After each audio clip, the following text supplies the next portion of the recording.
You're fuzzy. And what? You're fuzzy. I'm fuzzy. Fuzzy. Clean the lens. Denial is not just a river in Egypt. Yes, ladies and gentlemen, welcome to GrokTALK Post-Election Extravaganza. And joining us right now is George Lambert. Later on, we'll have Greg Moore from AFP New Hampshire. Bill O'Brien is supposed to be joining us by phone. And Michael Bolden from the 10th Amendment Center. And, of course, Mike Rogers, who just entered the room. He likes to cut it close. Hello. Gives it a little edge. Anyway, he'll be joining us in a moment. I was supposed to play something right now, and I don't have it queued up. Skip wanted me to play this. Let me go find it. And then I have some commentary. Let me go find it. Well, that would not be first. This week you are the commentary. You want the skunk or the bird? The skunk. You want the skunk. Right, he is the commentary this week. Things running at once. Let me turn that off. We'll fade back in and play this.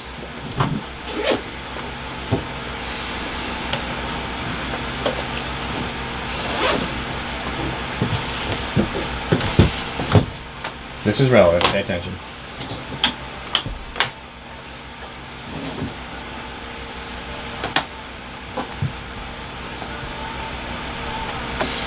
It's a classic. In the middle of the road, skunk in the middle of the road. There's a skunk in the middle of stinking to high heaven. Next one. Next one? Next one. Next one. Oh, we gotta listen to another chorus of That Skunk in the Middle of the Road.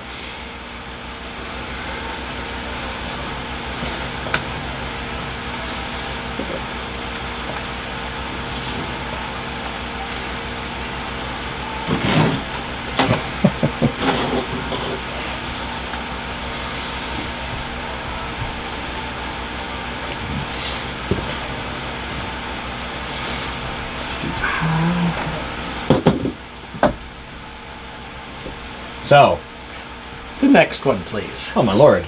Yes. We're going to listen to 3 minutes of Dead Skunk. Welcome to GrokTALK, brought to you by GraniteRock.com and the Coalition of New Hampshire Taxpayers. This is still GrokTALK. No, well, you can switch to the other one. Oh, alright. You wanted me to keep playing this. No. Okay.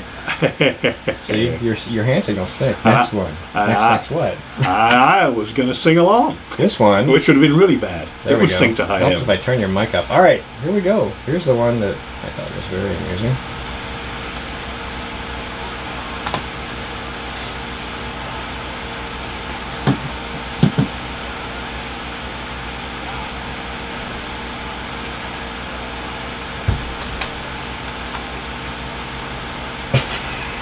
That was former Senator Robert Byrd.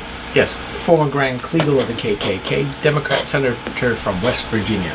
Pretty much summed up, as I was coming from the north down to Concord, I saw the dead skunk in the middle of the road. Mike, you're breathing on your mic. And it just so aproposly, that's a word. Apropos. Yes. It's okay. This Sounds is like an Italian dish. This is America. You can make words up by joining them together the way Germans do. Yes. And I just thought it was so appropriate that the top two establishment hand-picked candidates died in the middle of the election. They did. Dead. Well, the poor candidates died. And it just reinforces the meme that I've been saying for a while. And the party is stinking to high heaven. When they oftentimes scornfully talked about the Tea Party and the Liberty and Freedom folks kind of moving on to their own party. Let's try this way. And really the only thing that I could say is we may lose. I mean, we may not win, but you will surely lose. Mm-hmm. And as we talked about pre-show, this is the perfect example in New Hampshire. Yes. It is, but it's been a national thing. The Republican Party and their friends like Karl Rove spent an inordinate amount of money to defeat Tea Party candidates, especially the one running against Mitch McConnell, the one running against Pat Roberts, and the one running against Thad Cochran. And I would argue that any one of those would have made a better senator than the ones that they tried to replace. But the party establishment will claim this great victory and claim the Tea Party to be irrelevant. But they can't do it here. Let us not forget that in 2010 and 2012 we had a couple of well-publicized, because they wanted them well-publicized, implosions of Tea Party candidates who were a bit green and said things that are a tad outrageous. but their hearts were in the right place. They were constitutional conservatives. Also, a lot won, and that's the bit that they try not to remind you about. And let us also not forget, while they're celebrating the preservation of their dinosaurs, the chinless wonder from Kentucky and the two total fossils from Kansas and Mississippi, that we got a number of young, talented constitutional conservatives, senators and congressmen. Let us not forget Tim Scott, who won a real election, not an appointment this time, in the Carolinas. Let us not forget Tom Cotton, a military veteran, a businessman, and a constitutional conservative in Arkansas, who wiped out a Democrat. Let us not forget Joni Ernst in Iowa, also a military veteran and constitutional conservative, who wiped out a Democrat. So, while the Republican establishment is crowing about preserving their dinosaurs, look at what we got. And never, never forget David Bratt, the economics professor of all things and constitutional conservative, who wiped out Eric Cantor and then trounced the Democrats 60-40. You should check out the electoral map of his district. There are two tiny specks of blue in a sea of red. Amazing. I think it's important that we send this message to the GOP because we are doing to them incrementally exactly what the Democrats did to them, and they're not bright enough to know it. No, because you've got the New Hampshire's version of Karl Rove, that would be AKA Papa Smurf, former governor and chief of staff and flyer of government jets, John Sununu. Their hand-picked person, and make no mistake, it went national that Brown was recruited, Havenstein was recruited, again, perfectly good New Hampshire born, bred, and active folks here in the state. They decided to have their own, and I think it is very clear to say that they imploded themselves with their own base. They castigated, they insulted the base, and I think the base finally gave them, I won't say what they said, but they gave them the middle finger. They're not going to take it anymore. Did you see my tweet when Brown lost? Where does Scott Brown live now? Yeah. I mean, where's he going to go? But the thing is that I've been saying for a while, they have to win almost everything. We only have to win between a half and a point and a half in every single district. And when you look at the numbers by which they lost, not only was it the Tea Party folks with Havenstein for the absolute Democrat sexual slur that he used against us and failed to apologize, teabagger. Oh, right. Yes. Great article at WND. Did he intend that to be? I don't think he actually intended that to be a sexual assault. I don't think Mike, let me Mike finish. wasn't here last week. He's got a lot to say. You'll have to. Yeah, hold on. But also, the absolute in-your-face outburst by these folks, especially Scott Brown, about going to the left of Jean Shaheen when it comes to being pro-killing unborn babies, absolutely took votes away from them, from the pro-life contingent here, which are hardcore people. Well, almost. Very hardcore people, because that's one of their top issues, and if you go against them the way that they did and poo-pooing them, and again the NHGOP adding insult to injury by it's still not updated, folks. The platform's still the same as it was in 2012, just to protect those two. Well, guess what? We won that 0.5 to 1.5% that we needed to knock off these two establishment Republicans. Will they learn? Steve, I think you said it best. Nope. No. So just a couple of things. I actually don't think that either Brown or Hammerstein intended to run. I do think they were positively recruited. They both used the same excuse that they got fed up of yelling and throwing things at the TV, and their wives told them they better do something about it. Both excuses are transparently wrong. Brown had business associations that were harmful to him, and if he was planning to run, he wouldn't have had them. Havenstein had things that could be thrown at him, the homestead exemption, a couple of things that didn't go quite smoothly at BAE and SAIC, that we think he may even have been the guy that cleaned up. But it went badly for him because he was the guy that left, and he wasn't ready for the onslaught. So the thing is that the NHGOP did nobody any favours. They didn't do the candidates any favours, and they didn't do the party any favours. Because in their attempt to pull in their idea of a moderate, malleable candidate, they brought in people that weren't quite planning to run, that weren't prepared for the onslaught, and that got wiped out. And to boot, Hammerstein, who could have backpedaled from his slur and said, I was just wisecracking, I didn't know what it means, sorry guys, instead doubled down. Meanwhile, Brown, having apparently not learned the lesson from his Warren defeat in Massachusetts when he ran pro-choice ads, doubled down and didn't just run a pro-choice ad when Shaheen tackled him on being against women. He ran an ad that said, and I support funding Planned Parenthood, subtitle, with your stolen money. That, I think, was the coup de grace. That was the time when I tore down a Brown sign I'd allowed to be planted on my yard. I'm just... It seems like,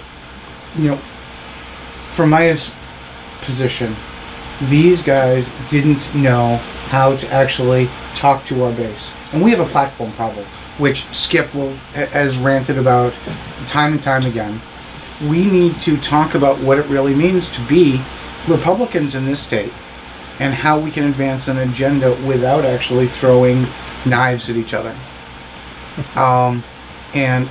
Sometimes we like to do. You know what? Can we draw an outline of Papa Smurf and play knife throwing contests? You know what? Dude, I'll put it up at the gun range. We'll go shoot it. But the really interesting thing is, I think we should change fundamentally the way we adopt our platform. Because we all go out and talk about what it means to be together with us 80%. Well, let's go and make any platform issue we want to have require 80%. And then it will be clear that we all are in agreement on certain things. Because there's a range in the gun community. There's a range in the pro-life community. There are ranges of issues. Mm-hmm. And if we can go find the part where we can all agree 80%, we can stop knifing each other. And we can go out and say, there's a place for people who are rational libertarians. That's where I sit. There's a place for people who are Tea Party people. I won't call them tea baggers just because I don't want to be. But you don't want to do that. No, I understand. But there are certain people who do, and they don't mean it in an offensive way. But that is... There's one particularly dumb Brown supporter who keeps trying to fall out with us, who insists that she called herself a teabagger before it became known to be a slur, and therefore it's perfectly okay for Hammerstein to use it. I'm not interested in her own personal choices. Those are hers. No, exactly. But do you understand what I'm saying? That we really need to, get together. Let me put that in perspective. What if I want to call myself a slut? Does that mean I can call her one? No.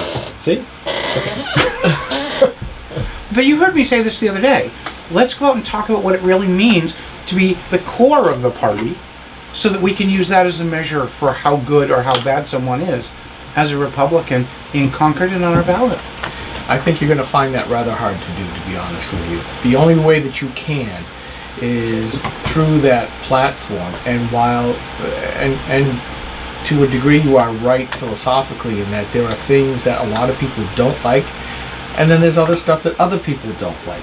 And the problem is, some of those values may be totally antithetical, but I think we're drifting a little bit into the weeds here. I'm sorry. But we kind of fine because this does affect elections, even though we want to talk about the results. Because there are Republicans that only want to talk fiscal issues, and there are other people who want to talk social issues, and they think that that's important, and that's where the heads collide. But given all that, this whole segment was supposed to be post-election analysis. What do you think happened, George? So I wrote a document after the 2012 election saying this is what I think we need to change and do to solve the problem. I said a core issue in the Republican Party was the Republicans in Florida going out and manipulating the delegates and the platform and ruling from the top.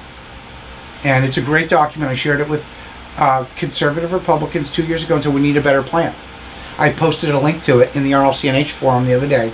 Feel free to put it on Granite Rock now. And you know who the evil mastermind was behind that gnome-hatched plan in Florida? You gave it away. Yeah. I was there.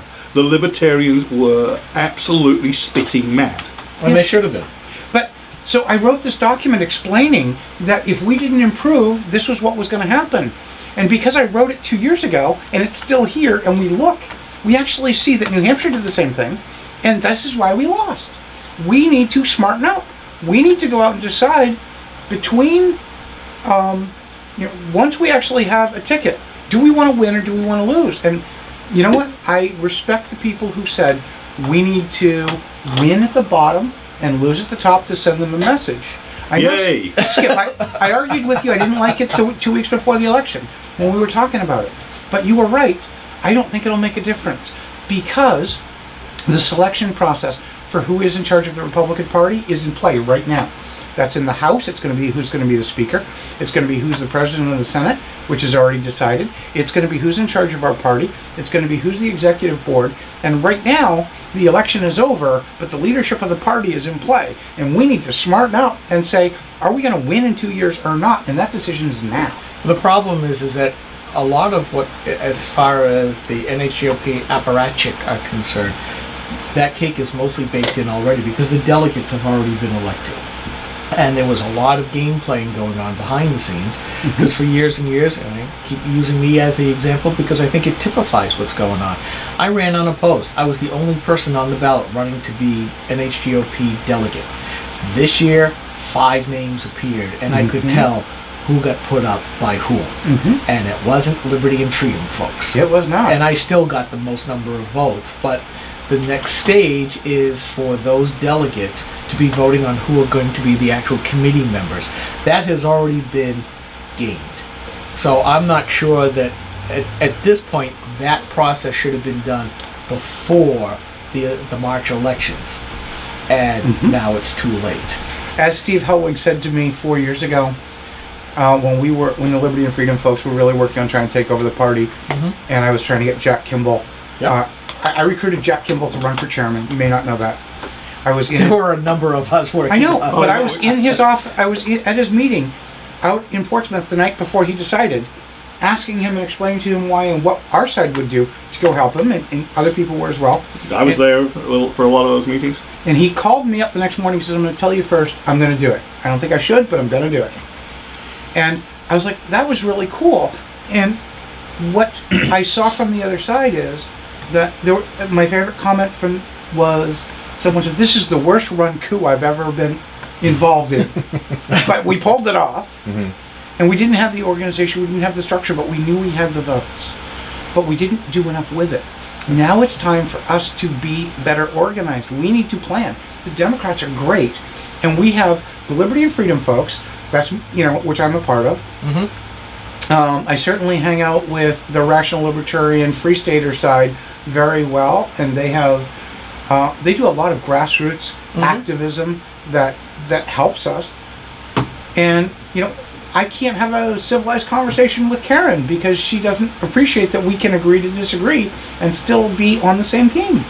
Yeah, there is a great divide, and I think Granite Rock is in the middle, where I think we can talk to both sides. I know, except for the establishment folks, which, let's face it, folks, they pretty much hate us. They do hate us, and some of the Brown supporters hate us and say they're not going to read us anymore, but they still read us, so they can tell us they're not going to read us anymore. That's right. It's a bit like Democrats listening to Rush Limbaugh. Yeah, they've become establishment trackers. They want to see what we're saying because hi guys, because they know that we can make a difference. Those races, all that money they spent on those Senate primaries, all of that crap, we had a hand in it. A lot of people did. A lot of people did. But we made a lot of noise, and we stood up and said, they suck. They gotta go. And everybody else too. It's not just us, but they come and look at us because we're pretty well known. People see us around and we make some noise and stuff. And we're not saying anything anybody else isn't saying. In fact, half the time I'm saying what somebody else is saying on Granite Rock because they said it. I'm just moving it over and going, hey, so-and-so said this. I agree with them, And that's the message. We're a portal for that. And they need to understand time and time, not just in the primary, not just now. We are not taking our foot off the accelerator. No. And, when I say Kelly Ayotte is wrong on her message, when you say, the Cantor example, tying all that together, okay, that's the message. You guys lost. The establishment lost. There's a reason why you lost, and I said it. I said, if you had listened to the Bill O'Brien agenda, your top-level candidates would have won just like the bottom-level candidates. But you went the other way and said, we're going to win without you. And you didn't. And you're not gonna. And by the way, I have it on good authority that Havenstein received advice from Bill O'Brien and took none of it. I can also tell you that part of Havenstein's problem is protective minion syndrome. Yeah, well, we knew that because we tried to get him on the show. You can't get near him. We couldn't get him on the show early on, then the teabagger thing blew up. I have tried twice since then, since he won his primary, to say, look, I'll sit down and talk to you. You need to talk to the grassroots. You need to sell yourself. I'll take it unfiltered. We take everything unfiltered. He said yes, right? But he couldn't get past his minions. He said yes, but Despicable Me wasn't enough. The protective minions. The little yellow one-eyed fools kept us. Yeah. So Henry, if you're out there, how do you feel now? And are you any better than Piers Morgan? Boom. All right. There was also a time when he was invited to a meeting. Granite Rock was invited. In fact, scores of people were invited from the Liberty and Freedom side. 4 people showed up. 2 of them were the folks who had volunteered the use of their home. Havenstein, from what I understood, did not take well to the message of, you insulted the base. The very base you are going to need come the elections. You should have done this a long time ago. Well, why didn't they come here and tell me to my face? Because they said, the answer to him was, they don't want anything to do with you. We're here to tell you that message. By their absence, they are saying much, and it's my understanding he went away mad as a hornet, because I think he then realized what was going to happen. And it did. End of story. Because we may not be as large a movement as the establishment keeps trying to say. But again, you look at the NHGOP chair race this last time ago between Jennifer Horn and Andrew Hemingway. It was almost a 50-50 split and has been for several years. And when you insult your base like that, when you tell another part of that base, interlapping, again, the pro-lifers, that you're not going to support their beliefs, people are no longer willing to say, I'm going to vote for somebody just because the party tells me to. I'm going to vote for people who support my beliefs, and if you don't, I'm not going to. Now, I haven't looked through the vote totals, but I'm quite sure that both Brown and Havenstein underperformed compared to other Republicans. And they did. And then, basically, look at the absence of the votes, and you can tell what segment of people said, I value my vote more than giving it to you, but I'll vote for, like you said, the bottom up. What we've been saying for months, vote bottom up. And I think that's the mantra we need to do. It's not so much we are supposed to lockstep in with what's been given to us. The message here is the NHGOP had better give us better candidates that fit us here in New Hampshire. And I would Period. Argue that we had better candidates, but they insisted on running theirs. Well, yeah. But there's a couple of other stories here. Now, you talked about the pro-life folks being absolutely vehemently pro-life, and I said, sort of. And my sort of was this. And I think one of the stories that's going to come out of this election is going to be the collapse of Cornerstone. And the reason, and I think the reason we're going to have the collapse of Cornerstone is Christianity and whores don't go that well together. And these folks. Oh, no. They had the camera on George's face. Was awesome. These folks. I must have missed something. Don't worry, we'll be reporting it shortly. These folks sold their souls to the party for access. They did. Basically. Yeah. Totally. And the event they're organizing for later in the month, we believe we have people crunching numbers like mad on all these races versus who they supported. Which I think is all about access. We're going to roll that boulder on Indy and see if we can outrun it. So why did I say that? In the primary, Cornerstone subtly advised their membership that they didn't trust Andrew Hemingway because of his pro-life, because of his libertarian views, in spite of the fact that Andrew has professed very sincerely and frequently that he is pro-life. Yeah. But they thought they could negotiate with Havenstein, who has professed frequently that he is pro-choice, and they thought that was a better deal. Well, no, he tried to straddle it, saying, well, I'm pro-life personally, but I'm pro-choice Well, otherwise, politically. that's true, and they thought they could do better business with that than they could with Andrew Hemingway, who was libertarian but most definitely pro-life. And I think that was a bad deal, and I think that, and they also tried to convene meetings to get people to buy into Brown after Brown had shot himself in the foot, or as I say, aborted his campaign by saying, I'll fund Planned Parenthood. Yeah. We have about a minute and a half. You have plans, I do. which we talked about in the pre-show, but just in case people didn't hear that real quick. Anybody who thinks that I'm going away because I lost a Senate race is sadly mistaken. I got an email from William Tucker, who runs Miscellany Blue. You guys would be very, very aware. And I love the email he sent me. He said in the last week before the primary, the #1 driver of traffic to his website from Google Analytics is George Lambert NH by an enormous margin.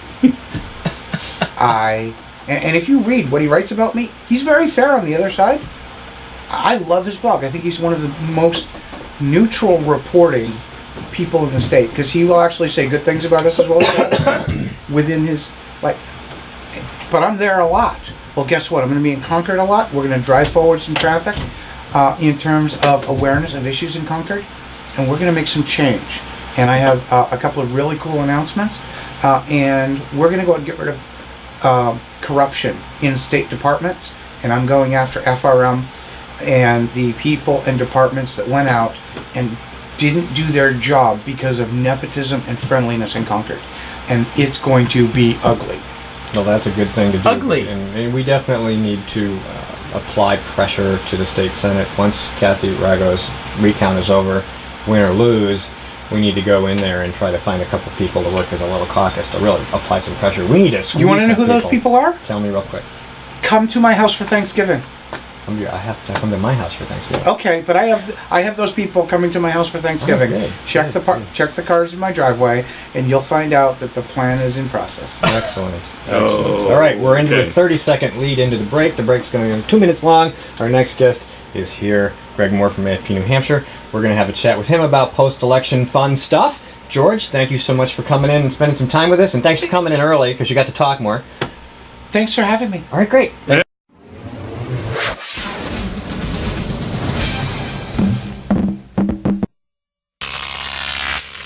GrokTALK.